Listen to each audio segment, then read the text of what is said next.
In this tutorial, I'll be showing you how Jessica and I have been using a cash-based zero balance budget for the last 33 months in order to become debt-free and save an emergency fund.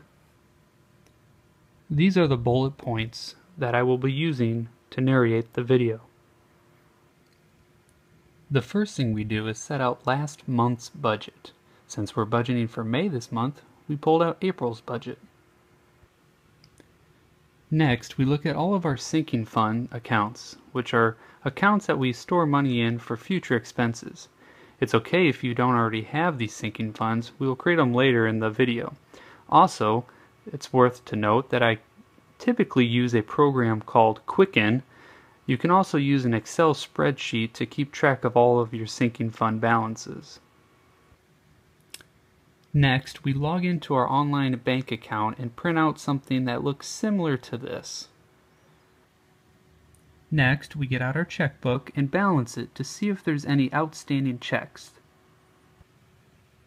Next, we get out our envelopes and also our money clips. If you don't have these are okay, we'll make them later in the video. If you made a budget in the last month, you'll be following these steps. Otherwise, if this is your first budget you're making, you'll skip ahead to the part where we actually make May's budget. We're basically going to compare how well we did with spending to how well we did with budgeting in April. So the first thing we need to do is label all the transactions for the month of April. Basically, when you download and print out these transactions, there's going to be funky names, so you need to rename it to what actually happened. So, with Relief, I donated $20, but it showed up weird names, so we just rename it to Relief. Also, you'll find is ATM, it's just going to be an ATM withdrawal. So what we need to do now is label what categories this $500 of spending was at. Since it would be really difficult to remember what all of this money was used for, I looked back at my previous budget. And I can see that I withdrawed $40 for gas, $40 for dates, $120 for groceries, $60 for restaurants, $60 for Relief, $60 for Jessica and I's fun money both, $40 for toiletries. So then I go ahead and just label all of those transactions over here.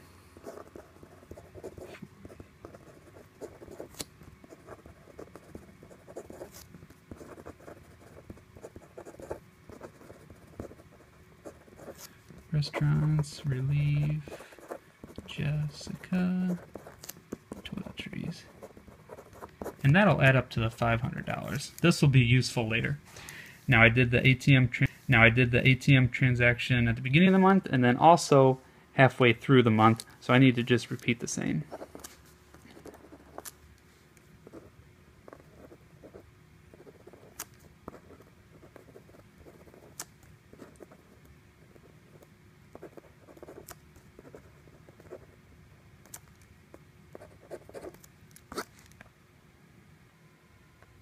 Now that we have all the spending properly labeled, we need to add up all the individual categories. So I've already labeled them over here on the side. And like I said, once again, this would be a lot faster if you have a program that could do it. Maybe Excel, Quicken. On the Dave Ramsey side as well, you can check out Every Dollar, which is a very convenient application that can do all these calculations for you. And another nice thing about it is it does all of the categories as well. You don't have to make mathematic errors like I just did over there.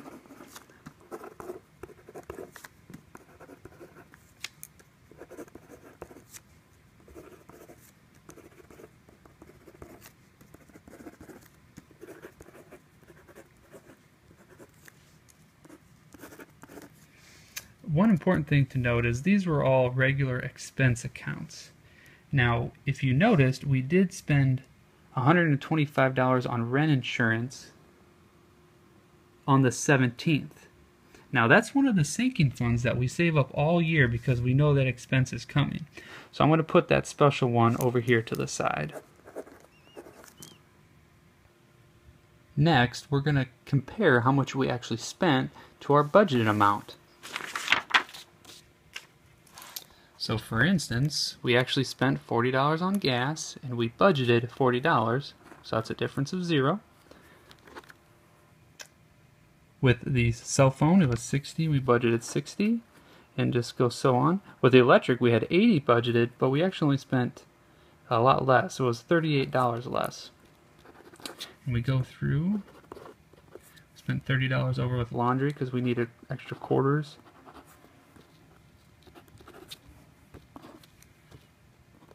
$32 over with restaurants because some friends came over towards the end of the month.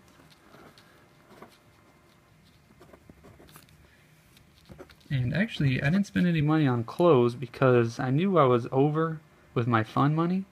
So this is an example of about when you're halfway through the month and you need to make some changes. You know, I didn't spend any on clothes because I knew I was over on my fund money. And then once all that spending is added up over here, we calculate how much we're over or under. And this did not include the sinking fund spending. We're going to do that separate. So we have been saving up money all year because we know we're going to have rent insurance due. So currently we have $175 in the rent insurance savings account, but we had the expense of $125 this month in rent insurance. So what we need to do is adjust the sinking fund amount to show that expense.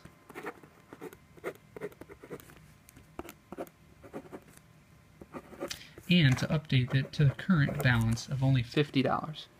Now go ahead and do this with all of your other sinking accounts that you might have had expenses with. One other thing we like to do is write down our goals on the monthly budget. Doesn't have to be just about money, but things we like to keep an eye on to check our progress on. Next comes the fun part where we actually get to budget our money. So the first thing we need to do is figure out how much money we actually get to budget. The first thing we do is look at our bank statement to see what our available balance is. So for this month, the available balance is $9,904. We subtract from that all the money that we have saved in there for the different accounts. The first being the car repair sinking fund has a balance of $2,003.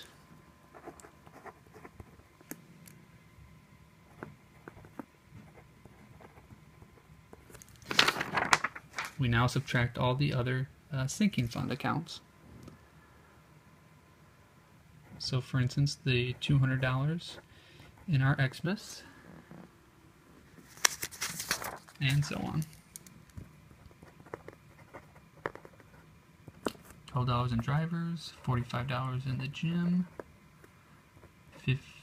$35 in the registration, $100 in the travel, and then our newly adjusted rent insurance, since we lowered the amount down, the available balance is only $50.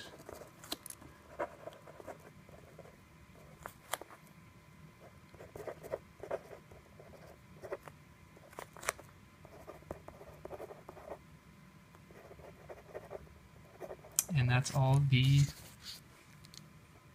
accounts we have now. Next, we add in how much cash we actually have, and that comes in the form of the internet transfer envelope. So what happens is we have the physical cash, for instance like fund money, but I buy something online. So when I do that, I'll take money out of the paperclip or the envelope and put it into the internet transfer. That way I don't spend it twice. Next, I listed all the expense accounts that I expected to spend money on, and also the sinking funds that I'm going to save money towards. If you make these sinking funds, for instance like rent insurance, don't forget to make the separate sheet as well. Next, I label all of the accounts where I know what the spending is going to be. For instance, my cell phone bill is always $60. The internet's always $70, and I get these out of the way before Jessica and I sit down together just to kind of make it easier. because I know we'll now have $20.99 to decide together how we want to use that money. Jessica and I then go one by one through each line item and decide how much money we're going to spend. We also note with a star what categories are going to get withdrawn in cash. We also do 2 separate withdrawals for certain categories, such as dates. That way we don't withdraw all of the money at the beginning of the month and blow through it. We withdraw it on the 1st of the month and the 15th of the month. Sometimes we have planned expenses that we know we're going to spend online. For instance, I'm going to withdraw $40 cash for my fund money and then use $20 of it online and then $40. So that's a total of $60 at the beginning of the month and $40 for a grand total of $100. Next, we write down some of our goals for the month. Next, we update all of our sinking fund accounts. So first off is to the Christmas fund. We're going to add $50. So we go over to our Christmas fund sinking account and update it. So today's the 1st, and we're going to be adding in the $50 and bringing the balance up to $250. We're going to do that with the rest of our sinking funds. Next, we actually go to the ATM and withdraw the cash from all the star accounts. Note how we do it in multiple of 20s because that's what the ATM gives out. If you need to do more of a precise budget, you'll just need to write down how many 1s, 5s, 10s, 20s, and 50s that you will withdraw, and you'll just need to go inside and give that list to the teller. Next, we actually stuff our envelopes with the cash and our money clips here. It's just note cards with a paper clip. This is really convenient to keep in my wallet. I pay for the eating out, the dates, the gifts. She pays for the groceries, the toiletries, so she has her money to spend. I have my money over here to spend. Then on the 15th of the month, we review our spending to see how we've been doing and to see if any adjustments are necessary, and that pretty much completes it.